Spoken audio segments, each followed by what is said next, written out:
బైబిల్లో మా టీచర్ అమ్మ చెప్పేది, శిరోమణి టీచర్, ఆవిడ క్రిస్టియన్ ధర్మాన్ని పాటించే టీచర్. ఆవిడ చెప్పిన వాక్యాలు గుర్తుండిపోయినాయి. తనని తను తగ్గించుకున్నవాడు హెచ్చింపబడును అంటే నాకు ఇష్టం ఆ వాక్యం. అది పాటించాలనుకుంటా. 60 సీట్ల పోటీ చేద్దాం అనుకుంటే లేదు 40 చాలు. 40 కాదు అంటే సరే 35 కూడా కాదు 25 కూడా కాదు 21 అంటే 21 మొత్తం గెలుపు దేశం మొత్తం మాట్లాడుకునేలా చేసింది. అంటే ఇది బైబిల్ సూక్తి గుర్తొచ్చింది.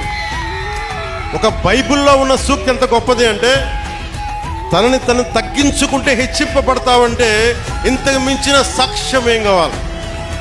21 స్థానాలకి నువ్వు పోటీ చేస్తే 100కి 100% గెలిచి దేశమంతా మాట్లాడుకునేలా చేసిందంటే ఆ బైబిల్ సూక్తి ఎంత గొప్పదో మా టీచర్కి, ఆ శిరోమణి టీచర్కి, ఆవిరికి నా పాదాభివందనాలు. ఆ తల్లి ఏ లోకాల్లో ఉంది. నా అన్నదమ్ములు పక్క చెల్లెలు పాటించే క్రీస్తు ధర్మానికి నేను అంతే ప్రాణం ఇస్తాను. భగవంతుడు